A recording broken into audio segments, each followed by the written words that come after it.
सब्र करो बेटा।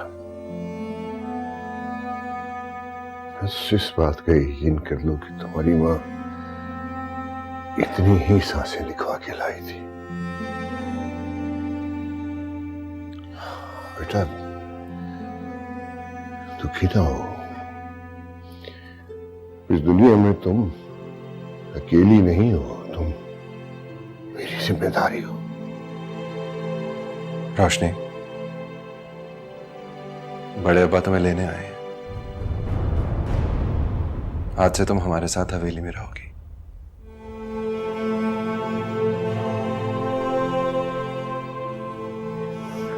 बेटा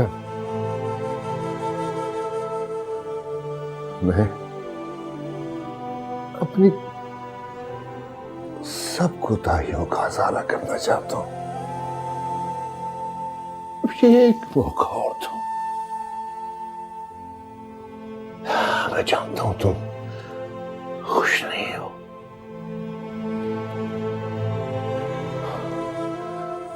मैंने तुम्हारे साथ जो भी ज्यादतियां की उनके लिए मुझे माफ कर। बड़े अब्बा प्लीज ऐसा मत कर। मुझे आपसे कोई शिकायत नहीं है बड़े अब्बा। शायद मेरे ही नसीब में ये सब कुछ लिखा था।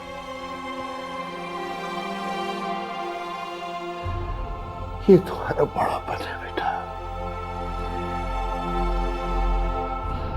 मगर मैं उमर को जिंदा नहीं छोड़ूंगा। बड़े अब्बा उससे कोई ताल्लुक नहीं है। मैंने हर सजा हर जजा का फैसला अपने रब पर छोड़ दिया बड़े अब्बा। कुछ भी हो बेटा, उसे उसके किए की सजा मिल करेगी। बड़े अब्बा, रोशनी पहले ही बड़ी अपसेट है। बेहतर नहीं होगा इस टॉपिक पे अभी ना ही बात करें? हाँ। ठीक है, ठीक है बेटा, सब्र करो। यकीन करो आज के बाद तुम्हारे से कुछ भी हो बेटा। बड़े अब्बा प्लीज चली गई मुझे। सब्र करो बेटा।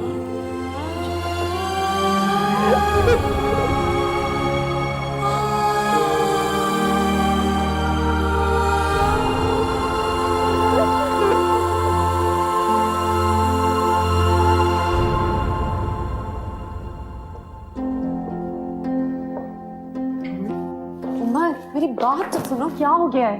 क्या बात सुनो और तुम्हारी है? जो कहना था तुमने अपने डैडी को बता तो दिया है, वो मेरे खिलाफ हो तो गए हैं अब। मैंने कुछ नहीं कहा उन्हें, आई प्रॉमिस, मैंने कुछ भी नहीं कहा। प्लीज मरियम, मेरी बेबसी का मजाक उड़ाने का इससे बेहतर तरीका नहीं मिला था तुम्हें।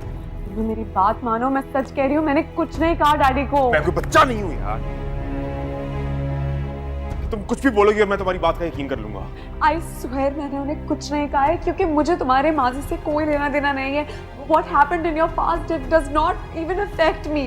What matters to me is this, our relationship. Please believe me, मेरा यकीन करो प्लीज। ये बात जाकर तुम अपने डैडी को समझाओ कि वो मुझे लालची साबित करने पे तुले हुए हैं। मेरी बात सुनो, मेरी बात, मैं उनसे बात करूंगी। तुम प्लीज परेशान नहीं हो। मरियम, मैं आगे बहुत जलील हो चुका हूँ, अब मुझे नहीं पता। उमर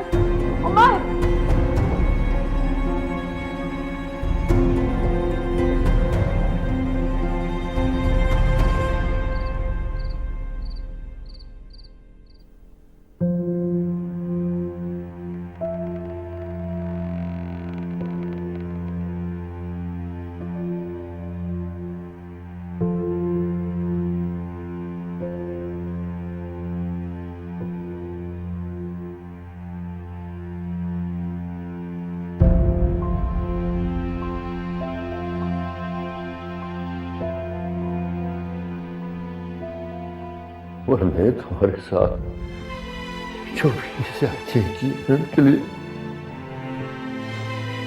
मुझे माफ कर दो बेटा। बड़े अब्बा प्लीज। मेरे बाबा जान तो चले गए ना इस दुनिया से, इसी हसरत को अपने दिल में ली।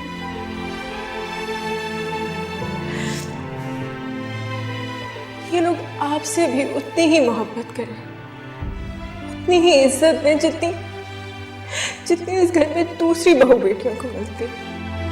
मैं ये सब सिर्फ इसलिए कर रही हूँ क्योंकि ये वजाहत की ख्वाहिश थी बेटा। मैं नहीं चाहती कि रोज़े महशर पे वजाहत की निगाह में शिकवा दे।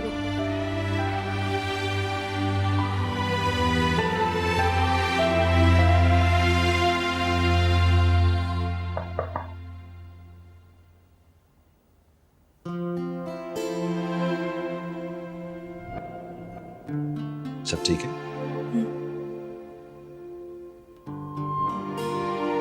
क्या सोच रही हो? यही कि खुद को वजाहत अली की बेटी की हैसियत से साबित करने के लिए कितनी बड़ी कीमत चुकानी पड़ी है मुझे। मैंने माँ बाप को खो दिया, फिर तलाक का दाग सर पे लग गया, तब जाके मिली है ये सब। प्लीज ऐसा मत सोचो। रायान, क्या मेरा वजूद किसी बोझ से कम है? पहले माँ बाप के गले का कांटा बनी रही और उसके बाद आपके। मत सोचो यार ऐसा। मैं सच कह रही हूँ, मैं पहले ही बहुत तमाशा बन चुकी हूँ। मैं मजीद तमाशा नहीं बनना चाहती रायान, बिल्कुल भी नहीं, किसी कीमत पर नहीं। कोई तमाशा नहीं बनेगा, मैं तुम्हारे साथ हूँ। मुझे नहीं जरूरत आपके साथ की। आपने जो मेरी मरती हुई माँ के ऊपर एहसान किया है उसके लिए आपका शुक्र है, लेकिन प्लीज मैं नहीं चाहती कि कोई भी हमारे इस रिश्ते के बारे में जाने कुछ भी, प्लीज। अच्छा बस यार, देखो तुम अभी इमोशनल हो इसलिए इस तरह ओवर रिएक्ट करियो। बैठ जाओ प्लीज। मुझे नहीं बैठना। अच्छा मैं बैठ जाता हूँ।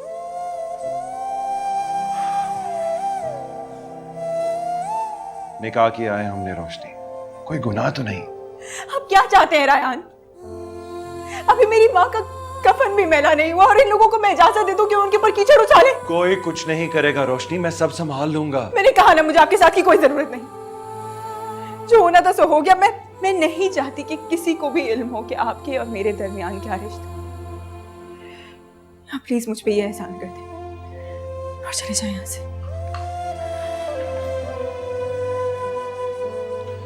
तुम जानती हो कि मैं ऐसा कभी नहीं करूंगा।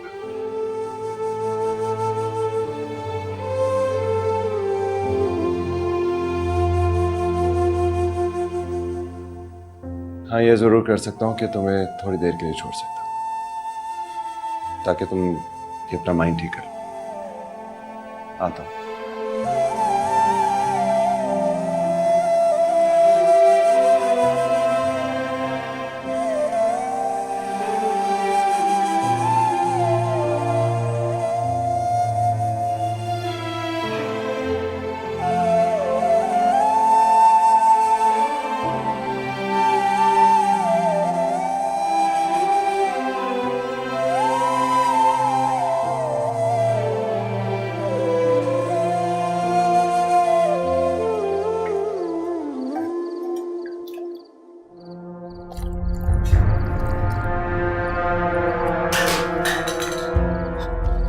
साहब जी, आप जी यहाँ, आप जी मुझे हुक्म करते मैं खुद हाजिर हो जाती जी। रहमत, तुम्हारे बेटे ने जिस तरह से हमारे एतमाद का खून किया है, उसने हमारे दिन का चैन और रातों की नींद सब छीन लिया है। बहुत बुरा किया उसने, बहुत बुरा किया। कसम साहब जी, मैनू तो आप नहीं पता जी क्यों। माफी तलाफी से बात नहीं बनेगी रहमत। मुझे तुम्हारा बेटा हर हाल में चाहिए, जिंदा या मुर्दा। साहब जी मेरा बात चले ना तो मैं उसे लाके ना आपके कदमों में ढाल दूं। हमारे साथ बगावत का अंजाम कभी अच्छा नहीं होता, बहुत इबरतनाक होता है। हमारी औलाद को भी कभी हमारे फैसलों से इख्तलाफ की जरूरत नहीं हुई, तो फिर भी हमारा ममनून है, हमारा परवरदा है। बुढ़े साहब जी बस ना, मेरी ममता ते ना थोड़ा सा एहसान कर दो। मैनू मिल जाए ना तो मैं अपने हाथी उसको सजा दूंगी। अशमत अली ने अपने दुश्मनों को कभी माफ नहीं किया। मुझे वो अपनी आंखों के सामने चाहिए ताकि मैं उसे उसकी औकात याद करा सकूं।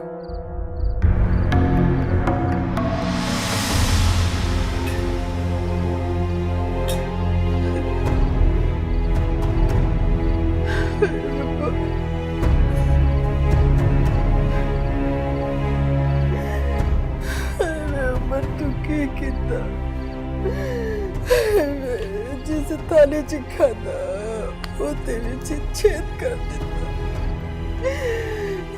अपनी मां ने रो चढ़े।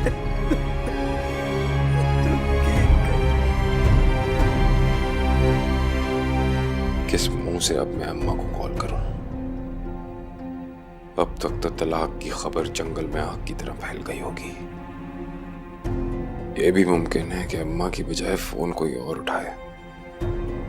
नहीं, मैं अम्मा को मजीद किसी मुश्किल में नहीं डाल सकता। ऐसा करता हूं, नादिर से बात करता हूं।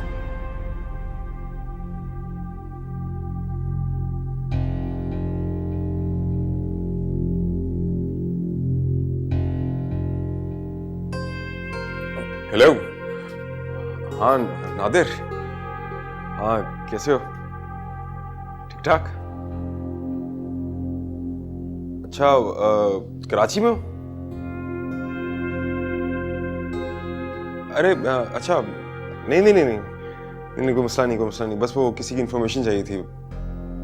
अरे नहीं नहीं नहीं, रहने दो रहने दो, अपना ट्रिप मत खराब करो। हाँ चलो, मैं बाद में फ़ोन करता हूँ, ठीक है? एंजॉय करो।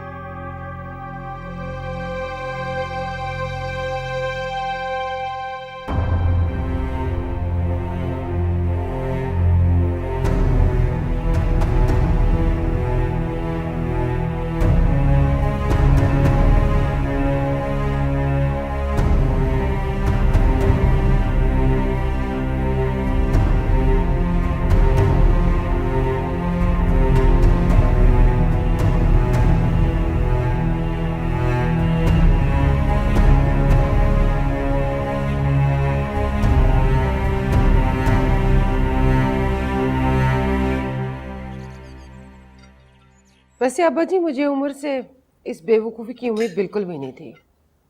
उसे खतीजा के जनाजे में आना चाहिए था। बार बार लोग यही पूछ रहे थे कि वजाहत अली का दामाद कहाँ है। हालांकि जानते थे कि वो यहाँ नहीं है, फिर भी उल्टे सीधे सवालात खत्म नहीं हो रहे थे। वैसे सच पूछो ना, अब तो मुझे भी लगता है कि दाल में ज़रूर कुछ काला है, वरना वो आता ज़रूर। वो दादा जान ने अपने काम से भेजा ना उमर को, अब इतनी जल्दी थोड़ी आएगा। अब्बा जी, आपने खतीजा की डेथ की इतला तो कर दी थी ना उमर को?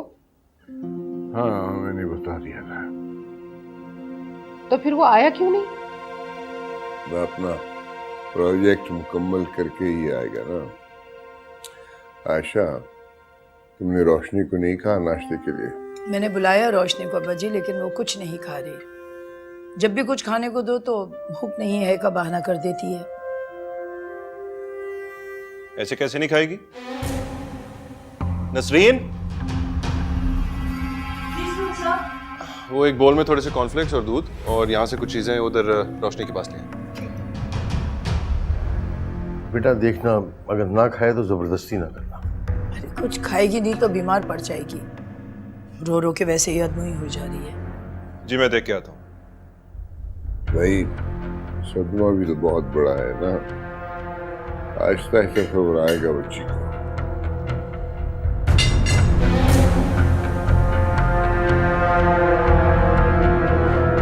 सॉरी, मेरे हाथ से स्लिप हो गई। मामा मैं अपने कमरे में जा रही हूँ।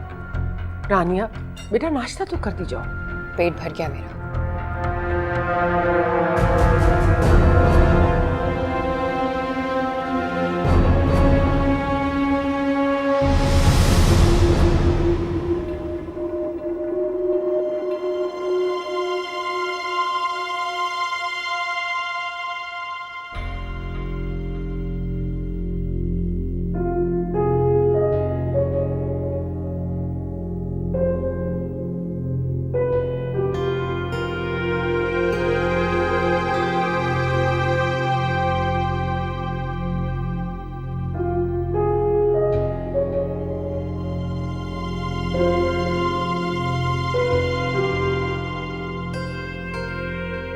मरियम का नंबर ऑफ? ऐसे कैसे हो सकता है? इसका नंबर तो कभी नहीं ऑफ होता।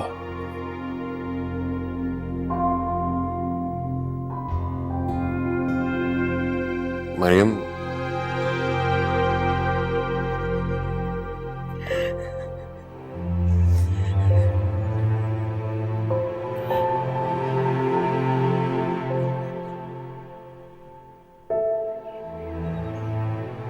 रोशनी तुमने कुछ खाया नहीं, कुछ खा लो प्लीज। भूख नहीं है रायहान। अरे खाना शुरू तो करो, भूख भी लग जाएगी तुम्हें। मुझे भूख नहीं है रायहान। रोशनी देखो, अगर तुम ऐसा करोगी तो चाची जान की रूह को तकलीफ मिलेगी। क्या ये चाहती हो? हरगिज़ नहीं, मरकर भी नहीं। तो फिर कुछ खा लो। सच में दिल नहीं चाह रहा। मुझे तो ये जिंदगी भी अच्छी नहीं लग रही।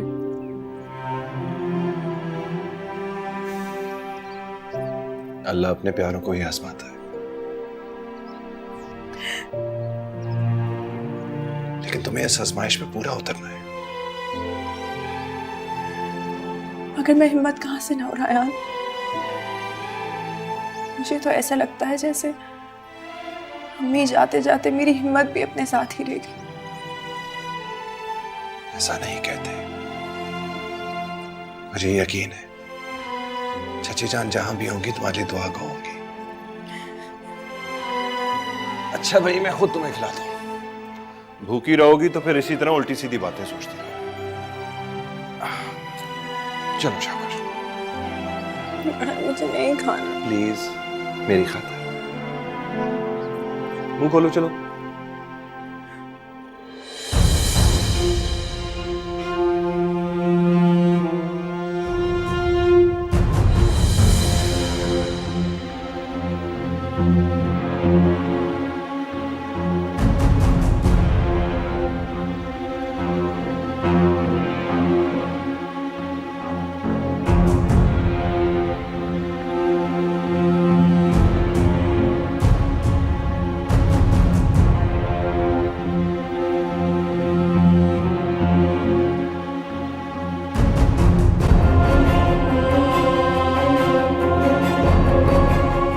लॉट तो ऐसे उठाए जा रहे हैं जैसे रोशनी कोई बच्ची हो।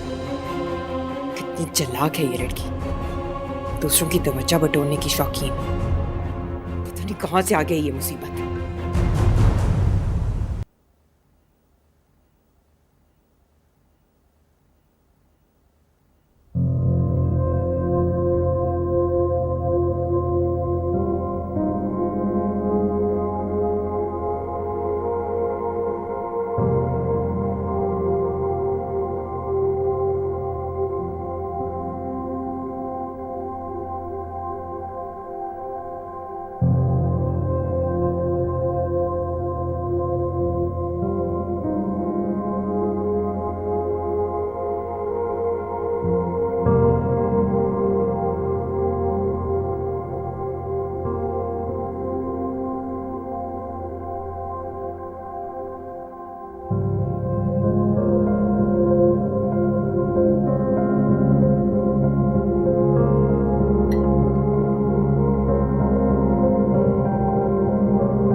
मरियम, मरियम मेरा फोन उठाओ, मेरा फोन उठाओ।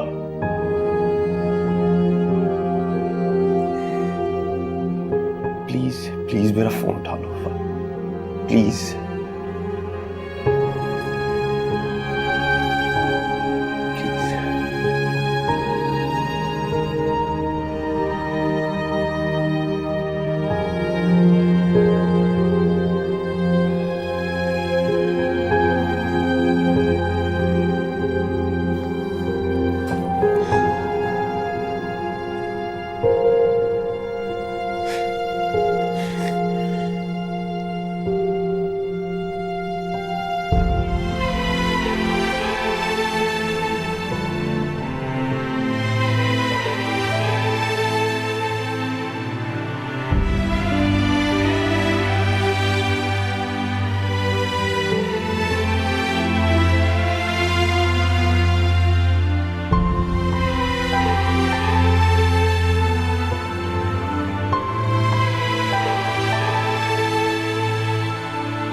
रोशनी पुत्र, आपसे एक बात पूछनी थी।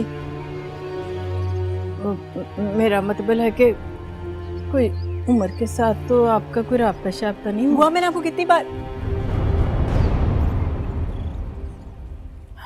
कितनी बार बता चुकी हूँ। आप क्यों बार बार मुझसे एक ही सवाल पूछने आ जाती हैं? अब क्या करूं पुत्र, क्या करूं? ये माँ का दिल है ना, इसका क्या करूं मैं? ये तो किसी तरह से संभलता ही नहीं है। फिर भी अगर आपको मेरी कोई गल बुरी लगी हो ना तो माफ कर देना, आइंदा कुछ नहीं पूछूंगी मैं। बुआ, उमर का मेरे साथ कोई ताल्लुक नहीं, और सच पूछें तो अब मुझे भी उसका इंतजार नहीं। जानती हूँ पुत्र, सब जानती हूँ। हाय मैं क्या करूँ?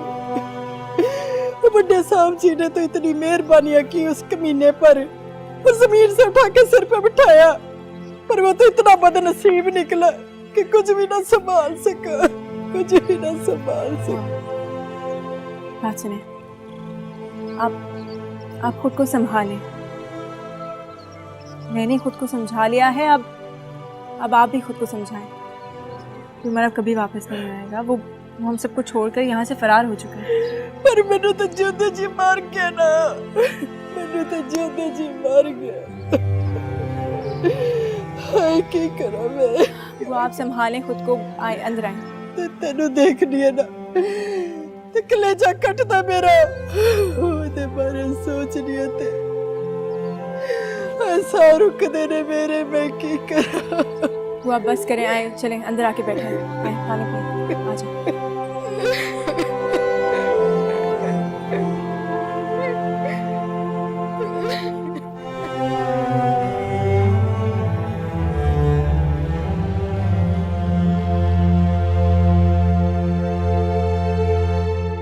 भाभी की वफात को इतना अरसा हो गया बजा, रोशनी नहीं संभल रही अब तक। कब तक चलेगा ऐसे? वो हमें अपना समझेगी तो समझेगी ना, और फिर उमर भी यहाँ नहीं है। ऐसे कड़े वक्त में तो शौहर ही बीवी को संभालता है। हाँ, मैं भी यही सोच रहा हूँ। ये सोचने का वक्त नहीं है अब्बा जी, अमल करने का है। आप फौरन उमर को बुलाएं। आखिर ऐसा कौन सा काम है कि वो आने का नाम ही नहीं ले रहा है? मैं सोच रहा हूँ बजान के रानिया की और रायान की शादी कर देते हैं, कुछ घर का माहौल चेंज हो जाएगा। इससे अच्छी बात तो और हो ही नहीं सकती। रोशनी का ध्यान भी बढ़ जाएगा। आपका क्या ख्याल है अब्बा जी? नहीं, हरगिज नहीं। दुनिया क्या कहेगी कि बहू का कफन भी मैला नहीं हुआ और हशमत अली खान ने घर में शादियाने भिजवा दिए। लेकिन अब्बा जी, बच्चों की शादी तो पहले से तय थी ना, और वैसे भी मरने वालों के साथ मरा तो नहीं जाता ना। तुम लोग कुछ भी को, मैं उसे हर्ट नहीं करना चाहता हूँ। शादी चंद माह बाद भी हो जाएगी। फिर ऐसा करते हैं बजान, उनसे उमर के पास इंग्लैंड भेज देते हैं। अकील ठीक कह रहे हैं बजान। आप वैसे भी तो उमर और रोशनी को सेट करना चाह रहे थे, और मेरे ख्याल से इससे अच्छा दूसरा कोई ऑप्शन हो नहीं सकता। मैं अभी रोशनी को संभलने का मौका देना चाहता हूँ। वो बहुत बड़े सदमे से गुजरी है, और अपनी पोती को तो मैं किसी कीमत पे एक अजनबी देश में नहीं भेज सकता। नामुमकिन है ये बात।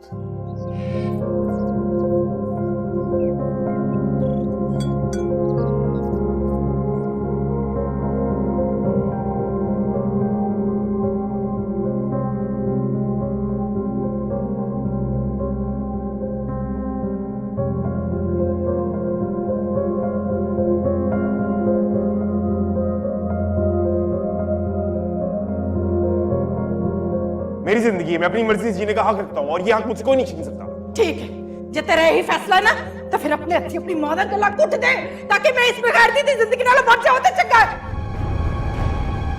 देख उमर, मेरी गल सुन, तेरी मां बड़ी सादी औरत है, जिसदा नमक खाता है ना उसे दे गीत गाए। अपने जिंदे जी ते मैं बड़े सामने कोई जाति नहीं होने देंगी, समझा तू? तुमने मेरे लिए इतनी बड़ी दुश्मनी मोल ले ली। आई स्वेयर मैं तुम्हें जिंदगी में किसी भी पॉइंट पर अकेला नहीं छोड़ूंगी, और हम लोग यहाँ से कहीं दूर चले जाएंगे और शादी कर लेंगे। And it's only gonna be me and you for the rest of our lives. अगर तुम्हें अपनी माँ से इतनी हमदर्दी थी ना, तो तुम उनके साथ रहते। मेरे साथ क्यों आए? क्या जरूरत थी मेरे साथ आने की?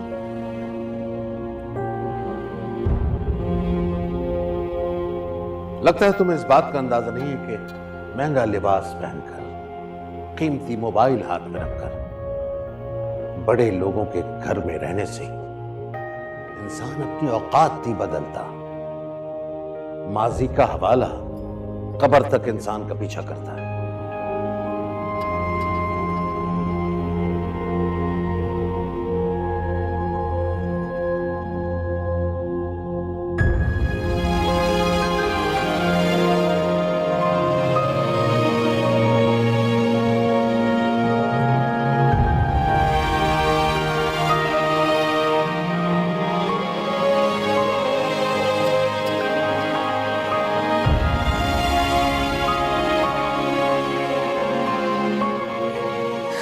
बहुत बड़ा दावा कर रहे हो राया। जानता हूं, और मुझ में इतनी हिम्मत है कि मैं इस दावे को पूरा भी कर सकूं। मेरी बेटी रोशनी से शादी कर लो। क्या सोच रही हो? हिसाब लगा रहे हैं। किस चीज का? अपनी बदकिस्मती का। कैसे कुछ अरसे में मेरी पूरी दुनिया ही उजड़ गई। रोशनी, प्लीज, मम्मी जाते जाते आपको मजबूर कर गई ना, वरना मैंने तो बहुत पहले ही आपको अपने हर वादे से आजाद कर दिया था। तुम्हें ऐसा क्यों लगता है कि मैं जिंदगी के इस फैसले से नाखुश हूं? मुझे कोई पछतावा नहीं है। लेकिन मैं खुश नहीं हूं रायान। मैं दिन रात इस अजियत के साथ गुजार रही हूँ। मुझे ऐसा लगता है जैसे मेरा वजूद किसी दबाव का शिकार है। मुझे कुछ समझ नहीं आता। मैं किसी का हक मार के खुश नहीं रह सकती। मैं बिल्कुल खुश नहीं रह सकती रायान। मैं किसी की खुशियां छीन के कैसे खुश रह सकती हूँ? मैं खुश रह ही नहीं सकती। नहीं रह सकती। क्यों लगता है तुम्हें ऐसे? रायान प्लीज, कुछ और नहीं सुनना चाहती। आपने मुझे अपना नाम दे दिया, मेरे लिए यही बहुत है। आप अपनी खुशियां जिए, उनको मेरी वजह से किसी दबाव में मत डालें। मैं वादा करती हूँ मैं आपको कभी तंग नहीं करूंगी। क्या कह रही हो तुम? मुझे तो समझ भी नहीं आ रहा। क्यों समझ नहीं आ रहा? कोई इतनी मुश्किल बात तो नहीं की मैंने आपसे। मैं आपसे सिर्फ यही कह रही हूँ कि आप अपनी खुशियां जिए, उन्हें किसी दबाव में मत लाएं। आप अपने हर फैसले में आज़ाद हैं।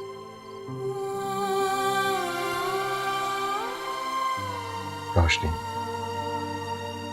मैं तुम्हारे साथ बहुत खुश हूं और ये फैसला मैंने किसी दबाव में आके नहीं किया।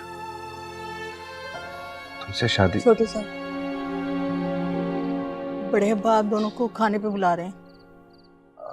हाँ ठीक है, हमारे वो कह रहे हैं कि जल्दी आ जाए, खाना ठंडा हो जाएगा। आप जाइए, हमारे हैं।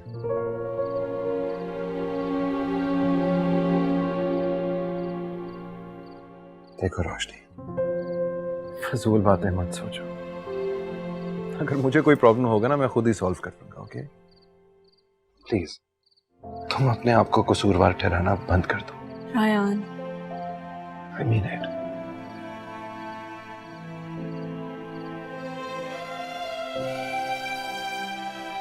चलो बड़े अब्बा बैठ कर।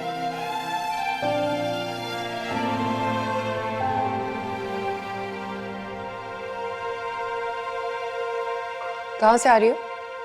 वो रोशनी बीबी और छोटे साहब को बुलाने गई थी, बड़े साहब ने बुलाया था। दोनों इकट्ठे थे? जी, दोनों साथ ही थे। जाओ।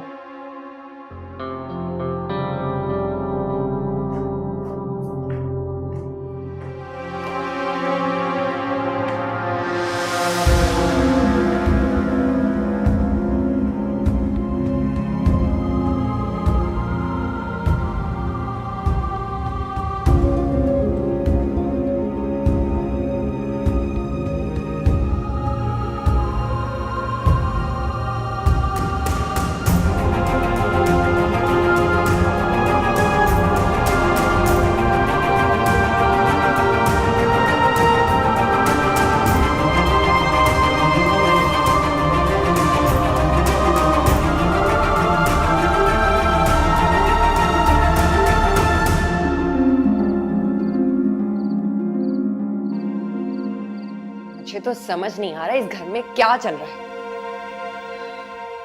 रानिया, तुम फिक्र क्यों करती हो? रयान सिर्फ और सिर्फ तुम्हारा है। तो फिर वो लड़की उसका पीछा क्यों नहीं छोड़ती? और रयान को भी जब देखो उसका दुमछल्ला बन के उसके पीछे पीछे घूमता रहता है। मेरी तरफ तो देखना भी गुनाह समझता है। अरे उसकी तो शुरू से ही आदत है दूसरों की अपनी तरफ तवज्जो बटोरने की। मैंने अब्बा जी से कह दिया है, या तो उमर को वापस बुला ले या इसे उसके पास भिजवा दे। लेकिन अब्बी जान ऐसा हरगिज नहीं करेंगे, क्योंकि आजकल उनके सर पे पोती की मोहब्बत का भूत सवार है। उसके दुख के सिवा उन्हें कुछ नजर नहीं आता। तुम रोशनी से क्यों नहीं कह देती हो कि वो रयान को समझाए? मैं उस रोशनी से बात करूं? दिमाग खराब नहीं है मेरा। इसमें हर्ज ही क्या है?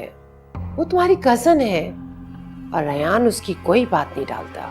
रानिया पे इतना बुरा वक्त नहीं आया कि रयान की तवज्जो की भीख मांगने के लिए रोशनी की सिफारिश की जरूरत पड़े। ठंडे दिल से सोचो रानिया, इसमें कोई बुराई नहीं है। अपना मतलब निकालने के लिए कभी कभी गधे को भी बाप बनाने में हर्ज नहीं है। क्या चल रहा है आपके दिमाग में? यही तुम्हारी और रयान की शादी का सलूशन।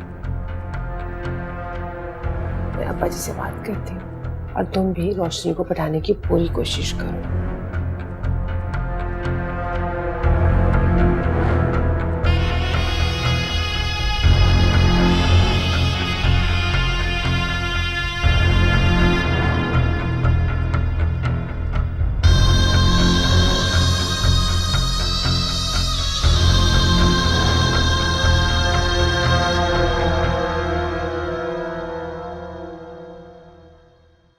इश्क की बात